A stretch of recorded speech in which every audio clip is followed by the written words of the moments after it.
Welcome back to the Cartographic Projection channel. My name's John, a cartographer from Australia, and what we're going to be talking about today is measuring sun angles, a little bit of geometry, and the frustrations of working outdoors, trying to do observation experiments in any sort of even mild weather.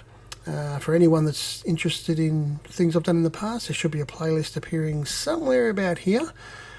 But a quick rundown is what we're doing is we're measuring the angle of the sun by measuring the height of a pole or a stick, the length of its shadow at solar noon, and that'll give us this angle in here. And then we can extrapolate that out to be similar triangles for the sun over a point on the Earth and the distance to that point.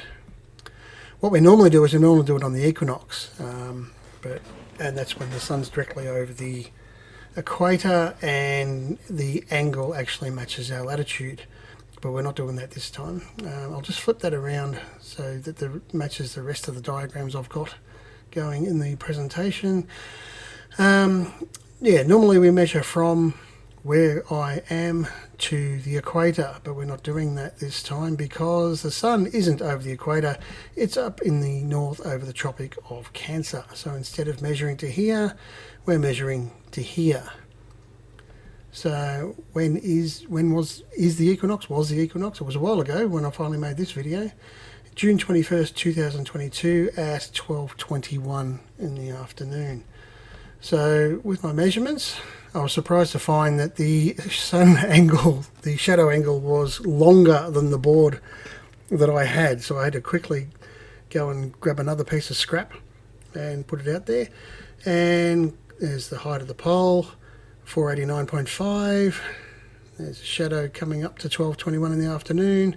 That was the thickness of the extra board that we had to take off. So that gave me a height of the pole of 471.5.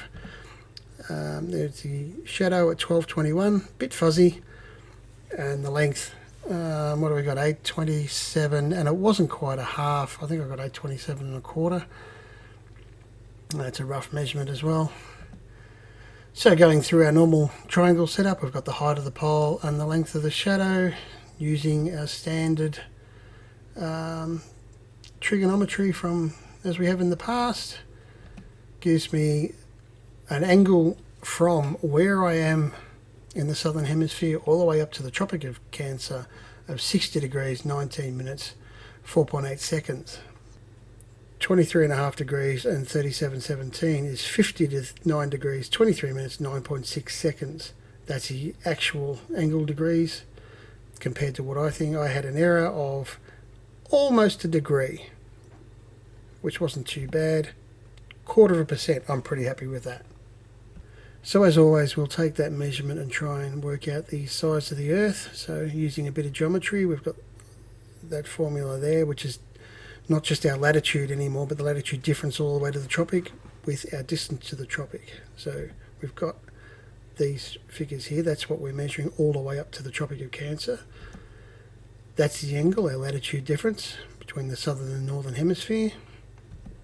The distance to the tropic highlighted in red there, which will give us our circumference. So we can go, circumference is those figures, 6318 by 6,755. We get a circumference of the Earth at 40,316 kilometres. I'm not going to highlight that in yellow because I don't want to burn your eyes out. The accepted value is 40,006 and a bit of change. Gives me an error of 309 and a bit kilometres, 0.77, 0.75%. And once again, less than 1%. I'm pretty happy with that. So, what errors did I make? Well, looking at that lot, take your pick. Could have been height of the pole, the fuzzy shadow measurement at the top, is the board exactly 18 millimetres wide? Is it 827 and a quarter millimetres long, the shadow? Any of those can cause an error in my calculations, but like I said, less than 1%. I'm still pretty happy with that in both the degrees of distance to the Tropic of Cancer in degrees and the distance over the ground in kilometres. Now, as you can tell by the title of the the video. That was my one good reading, a bit like 4 weddings and a funeral, you know what's coming. Trying to measure the September equinox and the December solstice caused me a few problems. With the equinox and the solar noon don't always match up, but on this day it was only going to be about an hour's difference. I think the equinox was at 11 in the morning and the solar noon was a bit after 12.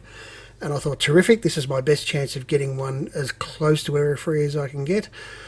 And of course, that was the weather on the day. Could not get a shadow at all.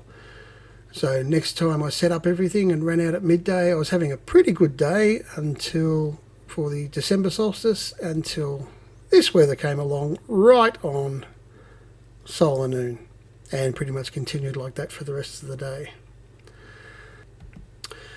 So, like I said, 6 months work for one reading. The June solstice worked. 0.25% error on the angle measurement, 0.75% error on the distance measurement. Pretty happy with that. September equinox, no. December solstice, no. And yeah, I was pretty much like this for both of those. And almost this sort of thing, as we all know that one from a famous show. But, you know, it's the weather. What can you do? So instead of this, I've pretty much resigned myself to this. So I'm happy with the reading I took. Pity about the others, but that's the weather for you. So if you've got this far, thank you very much for watching. If you like the video, please feel free to hit like. And if you haven't yet, subscribe would be very much appreciated. I hope to have something ready a lot sooner than this one took. So hopefully we'll have something for you to watch again soon. Until then, take care everyone. Bye for now.